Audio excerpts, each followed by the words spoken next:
আসসালামু আলাইকুম প্রিয় চাকরি প্রত্যাশী ভাই বোনেরা, আপনারা সবাই কেমন আছেন? তো আপনারা দেখতে পাচ্ছেন যে আমরা একটা নতুন সার্কুলার নিয়ে আজকে আলোচনা করব। আর এই সার্কুলারটা হলো কর কমিশন কার্যালয় কর অঞ্চল 24 ঢাকাতে। এখানে সার্কুলারটা কিছুদিন আগেই প্রকাশিত হয়েছে। তো এই সার্কুলার নিয়ে আমরা দেখব পুরো যে আপনারা কারা কারা আবেদন করতে পারবেন এবং আপনারা মানে কি কি শিক্ষাগত যোগ্যতা আপনাদের প্রয়োজন এবং আবেদনের জন্য আপনাদের কত টাকা প্রয়োজন হবে সবকিছু আসলে আমরা এই সার্কুলারটা অ্যানালাইসিস করে দেখব। এবং আপনি এবং কিন্তু আপনার tax24.teletalk.com এই ওয়েবসাইটে গেলে কিন্তু আপনারা সরাসরি এখানে আবেদন করতে পারবেন। আর আপনি যদি আমার চ্যানেল নতুন হয়ে থাকেন তবে আমাদের এই চ্যানেলটা সাবস্ক্রাইব করে দিবেন।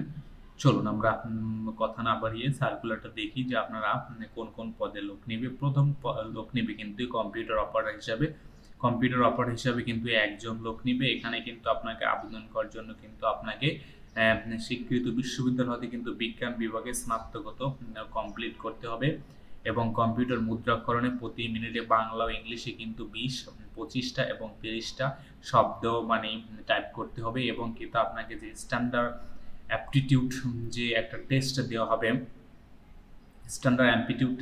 হবে, এখানে কিন্তু এটা কিন্তু আপনাকে উত্তীর্ণ হতে হবে এবং প্রধান সহকারী হিসাবে লোক নেবে কিন্তু 16 জন। এখানে কিন্তু স্নাতকোত্তর প্রয়োজন হবে, মানে অনার্স কমপ্লিট করতে হবে আপনাকে। বেসিক কম্পিউটার ট্রেনিং কোর্সে আপনাকে উত্তীর্ণ হতে হবে। এছাড়া কম্পিউটারে ওয়ার্ড প্রসেসিং, ইমেল, ফ্যাক্স এগুলোতে কিন্তু ভালো দক্ষতা থাকতে হবে। উচ্চমান সহকারী হিসেবে লোক নেবে কিন্তু এখানে 12 জন। আপনাকে কিন্তু এখানে আবেদন করার জন্য আপনাকে কোনো স্বীকৃত বিশ্ববিদ্যালয়ে কিন্তু স্নাতকোত্তর কমপ্লিট করতে হবে এবং কিন্তু কম্পিউটার বেসিক ট্রেনিং কোর্সে আপনাকে কিন্তু উত্তীর্ণ হতে হবে এবং আপনাকে কিন্তু ওয়ার্ড প্রসেসিং সহ ইমেল, ফ্যাক্স এবং অন্যান্য এই ধরনের যে কাজগুলো আছে এগুলোতে কিন্তু আপনাকে পারদর্শী হতে হবে। এরপর হলো 60 মুদ্রাক্ষরিক কাম কম্পিউটার অপারেটর, এই পদে লোক নেবে কিন্তু 19 জন।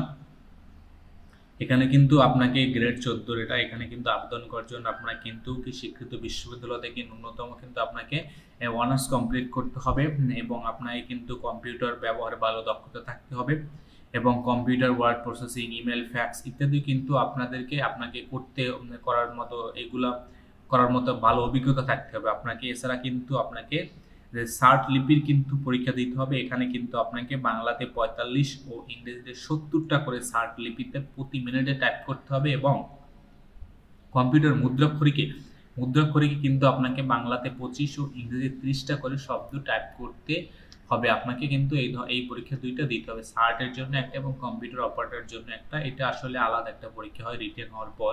আর এই ধরনের পরীক্ষাগুলো কিন্তু সাধারণত ম্যাক্সিমাম রিটেন হয় এবং আমরা কিন্তু আপনাদের জন্য প্রতিটা পরীক্ষার জন্য কিন্তু আমরা একটা সাজেশন তৈরি করি, আপনি আমাদের চ্যানেলে পাবেন। সাজেশনটা মূলত আমরা প্রিভিয়াস ইয়ারের যে প্রশ্নগুলো আসছে এই প্রশ্নগুলো আমরা অ্যানালাইসিস করে এই প্রিভিয়াস ইয়ারের পরীক্ষার প্যাটার্নগুলো আমরা রিকগনাইজ করে এখান থেকে আমরা আপনাদের জন্য একটা সাজেশন তৈরি করি। হোপফুলি সাজেশনটা আপনাদেরকে সেখান থেকে কমন পড়ার সম্ভাবনা 80-90% থাকে। তো আপনি আমাদের গ্রুপে পেয়ে যাবেন এইরকম, আমাদের ওয়েবসাইটে এইরকমের পেয়ে যাবেন বা আমাদের ইউটিউব চ্যানেলেও আপনি এই ধরনের ভিডিওগুলো পাবেন যেখান থেকে আপনি একটা পূর্ণাঙ্গ একটা প্রিপারেশন নিতে পারবেন। 60 মুদ্রাক্ষরিক কম্পিউটার অপারেটর হিসেবে লোক নেবে কিন্তু 19 জন। এখানে কিন্তু আবেদন করার জন্য আপনার কিন্তু কোনো স্বীকৃত বিশ্ববিদ্যালয় হতে ন্যূনতম দ্বিতীয় বিভাগে মানে আপনাকে অনার্স কমপ্লিট করতে হবে, এটা দেখলাম আমরা। এরপর অফিস সহকারী হিসেবে লোক নেবে কিন্তু 20 জন। এখানে কিন্তু আবেদন করার জন্য আপনার কিন্তু উচ্চ মাধ্যমিক সার্টিফিকেটের প্রয়োজন হবে, কম্পিউটার ভালো দক্ষতা থাকতে হবে এবং ওয়ার্ড প্রসেসিং, ইমেল আপনার কিন্তু এগুলোয় ভালো দক্ষতা থাকতে হবে এবং কম্পিউটার মুদ্রাক্ষরিক কিন্তু আপনাকে প্রতি মিনিটে বাংলাতে 20 ও ইংলিশে কিন্তু 20টা করে শব্দ টাইপ করতে হবে। 20 জন নেবে কম্পিউটার মুদ্রাক্ষরণে এবং অফিস সহকারী হিসেবে লোক নেবে কিন্তু 22 জন। এখানে কিন্তু মাধ্যমিক স্কুল সার্টিফিকেটের প্রয়োজন হবে আপনার এবং কিন্তু ঢাকা বিভাগের সকল জেলার লোকজন কিন্তু এখানে আবেদন করতে পারবেন। আপনারা যেহেতু এটা কর অঞ্চল 18, এটা কর অঞ্চল 28 ঢাকাতে প্রকাশিত হয়েছে, অতএব এখানে কিন্তু ঢাকা বিভাগের আপনারা যারা আছেন আপনারাই কিন্তু শুধু আবেদন করতে পারবেন। ঢাকা বিভাগের বাইরে যারা আছেন তারা কিন্তু এখানে আবেদন করতে পারবেন না এবং এখানে আবেদন কিন্তু সাধারণত এই ধরনের সার্কুলারগুলো হলো কি আপনি আপনি একজন কিন্তু একটা পদে আবেদন করতে পারবেন, একটা পদের বেশি পদে কিন্তু আবেদন করতে পারবেন না। এবং আবেদনের জন্য আপনি কিন্তু এই ওয়েবসাইটে গিয়ে সরাসরি কিন্তু আবেদনের লিঙ্ক পেয়ে যাবেন। এই হচ্ছে tax24.teletalk.com এবং আবেদনের সময়সীমা হলো কিন্তু 29-24 এবং কিন্তু খুব বেশি একটা সময় নেই, সময় কিন্তু একদমই শেষ প্রান্তে। তবে আপনারা যারা এখনো আবেদন করেননি, তো আপনারা আবেদন করে ফেলেন। আপনাদেরকে পুনরায় একবার শেষ সময় একবার মনে করিয়ে দেওয়ার জন্য আসলে আমরা আসলে এই ভিডিওটা আজকে করতেছি। আপনারা যারা অনেক সময় আমরা প্রথমত একবার দেখিয়েছিলাম আপনাদেরকে, তারপর আপনাদের অনেক সময় হয়তো অনেকে মিস করে যান, অনেকে ভুলে যান আবেদন করার জন্য। এবং আপনারা যারা আবেদন করেন এখনো খুব তাড়াতাড়ি আবেদন করতে পারেন, কিন্তু আবেদন শেষ সময় কিন্তু 29 মে, মানে 29 মে 2024 বিকাল 5টা পর্যন্ত সময় আছে।